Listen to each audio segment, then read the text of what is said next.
Bismillah. Assalamualaikum warahmatullahi wabarakatuh. Alhamdulillah, pada pagi ini kembali Allah memperjumpakan kita. InsyaAllah kita melanjutkan kajian kita tentang panduan lengkap membenahi akidah, yakni sebuah kitab yang berdasarkan madhab Ahlus Sunnah wal Jamaah yang ditulis oleh Syekh Dr. Shalih bin Fauzan Al-Fauzan. Hari ini kita memasuki pada subbab tentang yakni pembatal-pembatal akidah nomor 7 tentang tanjim, ilmu nujum, atau sering kita sebut dengan ilmu berbintangan, atau sering kita lihat horoskop, zodiak, ramalan bintang dan seterusnya. Maka orang-orang yang mempelajari ilmu itu dan meyakini ilmu itu bisa jadi rusak akidahnya, meskipun sering sekali tidak menyadari. Bahkan saya yakin mungkin kita zaman jahiliyah dulu, kalau beli majalah, beli segala macam, mungkin yang dilihat, saya lahir tahun anu, bulan anu, bintangnya apa, asmaranya menggebu-gebu, senang, asmaranya ciut, lalu langsung merasa, aduh sedih, rizkinya seret, sedih, rizkinya lapang, senang. Ini sesuatu yang dibuat oleh manusia yang ternyata batin, tapi na'udzubillah diyakini oleh umat Islam. Kalau bukan orang Islam tidak ada masalah, ini umat Islam. Maka di dalam kitab ini di halaman 161 disebutkan perbintangan sebagaimana yang didefinisikan oleh sebagian daripada ulama ialah menggunakan keadaan langit sebagai petunjuk atas peristiwa yang ada terjadi di muka bumi, seperti waktu bertiupnya angin, turunnya hujan, munculnya panas, dingin, bahkan sampai kepada perubahan-perubahan ekonomi, perubahan harga, dan seterusnya. Terjadinya suatu penyakit, sakit, atau terjadinya sesuatu kejadian, kematian, kebahagiaan, kecelakaan. Dan ini ilmu perbintangan seperti ini disebut ilmu ta'thir. Semua ulama telah sepakat haram. Kenapa? Menisbatkan sesuatu kejadian bukan dengan Allah, tapi dengan bintang. Sedangkan bintang sendiri dia adalah makhluk Allah. Maka ini termasuk dosa-dosa besar. Karena apa? Karena memang dia menisbatkan sesuatu kepada makhluk. Dan para ulama telah menggolongkan ini bagian dosa besar karena ini termasuk kategori ilmu sihir dan ini bentuk kesyirikan. Padahal di dalam Al-Quran Allah Subhanahu wa Ta'ala telah menetapkan bintang itu ciptaan Allah, maka dia tidak pengaruh terhadap apapun kecuali akan berbuat atau akan terjadi sesuatu atas izin Allah. Bukan karena bintang itu sendiri, tetapi sesungguhnya atas izin Allah. Maka ilmu nujum atau ilmu perbentukan sesuatu yang dapat menafikan tauhid dan menjerumuskan pelakunya kepada kemusyrikan. Satu sebabnya, karena orang itu menyandarkan sesuatu kejadian kepada selain Allah Ta'ala. Kalau orang meyakini ilmu astrologi, ilmu astronomi, ilmu perbintangan, ilmu nujum dan seterusnya itu ada manfaat untuk kehidupan manusia, berarti bintang bisa berbuat tanpa kehendak Allah. Berarti bintang tidak akan mengikuti aturan Allah. Sedangkan semua makhluk, benda yang di langit dan makhluk yang ada di bumi, semua hanya sujud kepada Allah. Surat Al-Hajj, surat 22 ayat yang ke-18. Allah Subhanahu wa Ta'ala berfirman, tidakkah kamu memperhatikan atau apakah kamu tidak melihat bahwasanya hanya kepada Allah saja sujud semua yang ada di langit dan semua yang ada di bumi? Matahari sujud, bulan sujud, bintang-bintang sujud, gunung-gunung sujud, pohon-pohon sujud, seluruh binatang-binatang bergerak yang melata di muka bumi sujud, dan juga banyak di antara manusia sujud. Di antara semua yang sujud, matahari, bulan, bintang-bintang, gunung, pohon-pohon, binatang-binatang, makhluk-makhluk semua sujud dengan tunduk dan ikhlas, tidak membantah sedikit pun terhadap aturan Allah. Tapi dikatakan tadi di ujung ayatnya, wa katsirum minan nas, dan banyak di antara manusia yang sujud. Tapi di ujung ayatnya dikatakan wa katsirun haqqa 'alaihi al-'adzab. Di antara manusia yang sujud telah ditetapkan banyak di antara manusia sudah dipastikan mendapat azab. Bayangkan Bapak Ibu, manusia yang sujud itu sudah ditetapkan banyak yang dapat azab. Karena banyak manusia sujud hanya gerakan, jidatnya nempel di tempat sujud, gerakan sujud dengan anggota sujud, tapi di luar sujud tidak sujud. Maksudnya apa? Sujud itu di dalam sholat adalah sujud gerakan. Adapun sujud di dalam akidah adalah ketundukan, tunduk terhadap aturan. Bukankah betapa banyak manusia sujud dalam sholat, Allahu Akbar, mengagungkan Allah Pak, takbir, takabur di luar sholat, takabur dengan harta, takabur dengan ilmu, bahkan takabur dengan ilmu yang mereka tidak miliki, tapi kemudian dinisbatkan kepada ilmu yang hebat. Takabur kepada pangkat, kekayaan, kedudukan. Maka orang seperti ini sesungguhnya rusak karena hanya sujud gerakan. Di dalam sujud dia berkata, Subhana Rabbiyal A'la, Maha suci Allah yang maha tinggi. Atau dia berdoa, Subhanaka Allahumma Rabbana wa bihamdika Allahumma firli, Maha suci Engkau ya Allah ya Rabb kami, dengan memuji namamu kami mohon ampun. Disucikannya Allah, dipujinya Allah, mohon ampun. Keluar dari masjid, keluar dari tempat ibadah, sok suci, kotor lagi, dosa lagi, nggak mau lagi mohon ampun, berbuat lagi kesalahan dan dosa. Kenapa? Mengikuti aturan-aturan hawa nafsu. Termasuk diantaranya mempelajari ilmu yang Allah tidak pernah perintahkan, yang gak ada manfaat untuk akhirat. Ilmu apa itu? Ilmu nujum atau tanjim. Orang-orang yang mempelajari ilmu tentang perbintangan dikaitkan dengan peristiwa di dunia. Padahal bintang itu hanya Allah jadikan sebagai ciptaan. Dan Allah hanya jadikan bintang itu sekedar sumpah. Dan memang ada keagungan Allah pada penciptaan, nanti dalam ayat yang lain disebutkan. Sebagaimana Allah firmankan di surat An-Najm, surat 53. Allah tengah bersumpah dengan memakai nama bintang. Wan najmi idza hawa, demi bintang apabila telah terbenam. Hanya dijadikan itu. Andai kata bintang-bintang itu bisa mempengaruhi alam, di saat nanti terjadi kiamat, kira-kira bintang bisa nggak menolak ketetapan Allah? Sangat bisa. Kalau memang bintang bisa mempengaruhi. Tapi apakah bintang bisa menolak ketetapan Allah? Kalau begitu, kenapa Anda mempelajari ilmu nujum berdasarkan bintang lalu mempengaruhi alam semesta?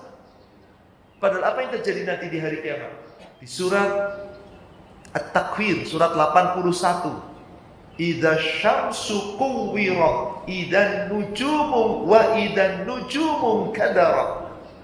Apabila langit telah terbelah, apabila matahari telah digulung, apabila bintang-bintang telah dijatuhkan, berjatuhan, berarti bintang nurut sama Allah. Demikian pula di surat berikutnya, surat 82, surat Al-Infitar. Idza as-samaa'u fatarat, apabila langit telah terbelah, wa idzal kawakibu intasarat, dan apabila bintang-bintang telah jatuh berserakan. Bintang nurut sama siapa kalau gitu Bapak Ibu? Allah. Lalu bisakah kemudian dipelajari ilmu, sesuatu ilmu yang menyandarkan kejadian dengan bintang? Coba maaf, ada atau ada? Orang lahir bulan Januari, tanggal sekian, apa bintangnya? Nah, orang lahir bulan Desember, apa bintangnya? Orang lain bulan Juli, ada ke bintangnya Pak? Lalu kalau bintangnya ini, berarti rasi bintang ini, kalau aku begini, nasibmu begini, keadaanmu begini, sifatmu begini, betul begitu? Sedangkan yang menciptakan manusia siapa? Dan siapa yang memberikan segala-galanya daripada kita? Dan Allah telah berikan kepada kita hawa nafsu, ada nafsu yang baik, yang buruk, nafsu yang suka menyesali diri. Itu Allah. Kenapa nasib manusia disandarkan kepada bintang? Zaman sekarang masih ada Pak. Dunia modern ini Pak, masih percaya. Padahal ilmu perbintangan itu adalah dikembangkan oleh orang-orang ateis, orang-orang musyrik, orang-orang komunis yang tidak percaya dengan Tuhan. Sekarang umat Islam ikut-ikutan. Inna lillahi wa inna ilaihi raji'un. Inilah manusia. Maka ilmu nujum atau astrologi ini sesuatu yang batil, karena Allah Subhanahu wa taala tidak pernah perintah kita untuk mempelajari. Maka mari kita uraikan dalam kitab ini. Perbintangan tadi sebagaimana telah didefinisikan, berarti tidak boleh kita meyakini tentang adanya ilmu perbintangan. Jika meyakininya, maka dia akan mempelajari ilmu takdir, di mana ilmu itu akan menjadikan seorang hamba berbuat syirik. Kemudian penulis menyebutkan kembali, perbintangan ada dua macam. Yang pertama, ahli nujum, yaitu yang meyakini bahwa bintang-bintang berbuat secara independen. Bintang itu berbuat sendiri. Bintang bergerak sendiri, bisa mengatur sesuatu, bisa mempengaruhi sesuatu, dan bahwasanya peristiwa terjadi karena pengaruhnya. Ini adalah kekafiran dengan ijma para ulama. Karena ia meyakini ada pencipta selain Allah dan bahwa ada seseorang yang bertindak dalam kerajaan Allah tanpa kehendak dan pengaturannya. Seakan-akan bintang bisa berbuat sesuatu dan mempengaruhi sesuatu. Maka ini sudah termasuk syirik. Kalau orang-orang mempelajari dengan keyakinan, mengamalkannya dengan keyakinan, ini sudah termasuk syirik. Syirik yang sangat besar. Itulah tadi yang dimaksud ilmu takdir. Kemudian kedua, menggunakan gerakan bintang-bintang, pertemuan dan perpisahannya sebagai petunjuk atas peristiwa di bumi. Ini juga pasti haram, karena ia sama dengan mengakui mengetahui ilmu gaib. Ini termasuk juga sihir. Kenapa? Tetap mengaitkan pergerakan bintang ini akan menjadikan seperti ini, bintang ini akan menjadikan seperti itu. Andai kata ini diyakininya betul-betul dengan keyakinan sepenuhnya, syiriknya menjadi syirik akbar. Tapi kadang-kadang ada yang orang iseng-iseng, iseng aja lah, cuman baca, kan cuman baca zodiak doang, kan cuman baca ramalan doang, bulan ini ramalannya bagaimana? Oh begini ramalan, tapi aku nggak percaya. Tapi Anda baca, berarti Anda telah mendatangi.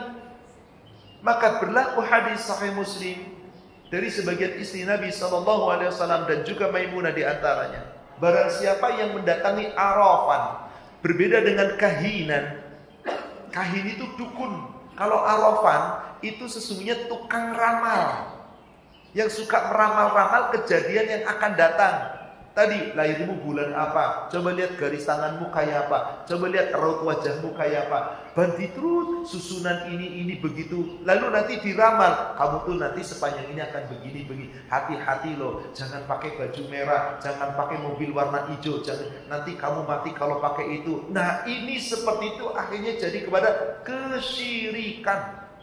Maka Nabi SAW di dalam hadis yang diriwayatkan oleh Imam Abu Daud, Ibnu Majah, juga Imam Ahmad dan An-Nawawi Az-Zabi mengatakan hadis ini adalah hadis yang sahih dari seorang sahabat yang bernama Abdullah.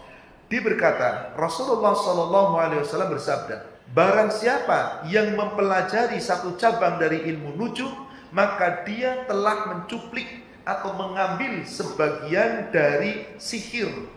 Yang dipelajari itu akan menambahkan keburukan baginya dan makin menambah keburukan, tidak membawa manfaat apapun untuk akhiratnya. Tapi berlaku untuk dunia, ya terkadang orang-orang itu dipuji di dunia, orang-orang itu disanjung di dunia. Para peramal itu punya kedudukan mulia Pak di dunia ini Pak, diagungkan oleh orang-orang, mohon maaf, yang akidahnya rusak, yang tauhidnya rusak. Mereka meyakini para peramal itu bisa memberikan suatu kebaikan. Apa bedanya dengan kahin, dengan dukun? Kalau dukun itu biasanya melakukan sihir-sihir bukan untuk meramal sesuatu, atau melakukan sihir untuk mencelakakan dan merugikan seseorang atas pesanan seseorang. Kalau Arafah, tukang ramal, itu sesungguhnya hanya meramal sesuatu yang akan terjadi pada orang itu. Adakah yang tahu apa yang akan terjadi? Padahal Allah yang berfirman di surat 31, surat Luqman ayat 34. Sesungguhnya hanya Allah, di sisi Allah saja yang mengetahui ilmu tentang as-sa'ah. Apa itu as-sa'ah? Hari kiamat yang akan terjadi. Wa yunazzilul ghais, yang menurunkan hujan adalah Allah. Wa ya'lamu ma fil arham, yang mengetahui apa yang dalam rahim hanyalah Allah. Wa ma tadri nafsum madza taksibu ghada. Tidak ada satupun manusia yang mengetahui apa yang akan terjadi pada dirinya, apa yang akan dilakukannya, apa yang akan diperbuatnya, ghada, yang akan datang. Besok, lusa, yang akan datang. Siapa yang tahu, Pak? Hanya Allah, manusia nggak tahu. Tapi manusia berniat, bisa. Tetapi ada orang berani mengatakan dengan keilmuan yang dipelajarinya berdasarkan horoskop, perbintangan, nujum, dan seterusnya, kamu nanti akan terjadi begini-begini, bulan depan kamu akan dapat begini, pekan depan akan terjadi padamu begini, maka berhati-hatilah. Ini orang sok tahu, maka dikatakan arrofan, orang yang seakan-akan mengetahui yang akan terjadi, padahal hanya Allah. Wa ma tadri nafsun madza taksibu ghadan wa ma tadri nafsun bi ayyi ardin tamut. Tidak ada satupun manusia yang mengetahui di mana dia akan mati. Kenapa? Karena manusia itu terlalu cinta dengan dunia, sehingga apa? Tidak pasrah tawakal kepada Allah atas apa yang akan terjadi. Kita diperintah Allah, beramallah sebaik-baiknya, yang telah lalu Anda sesali dan bertobatlah, yang akan datang mintalah kekuatan kepada Allah. Tawakal, kita nggak tahu apa yang terjadi, malah nyari-nyari yang akan terjadi, bukannya mohon ampun atas kesalahan yang telah lalu. Apa penyebabnya? Orang-orang sok tahu tadi, orang-orang yang mempelajari ilmu perbintangan lalu dipraktekkan, kemudian merasa dirinya hebat. Maka hal ini adalah sesuatu yang haram, sesuatu yang telah dilaknat, dan sesuatu yang telah ditetapkan haram. Assalamualaikum warahmatullahi wabarakatuh.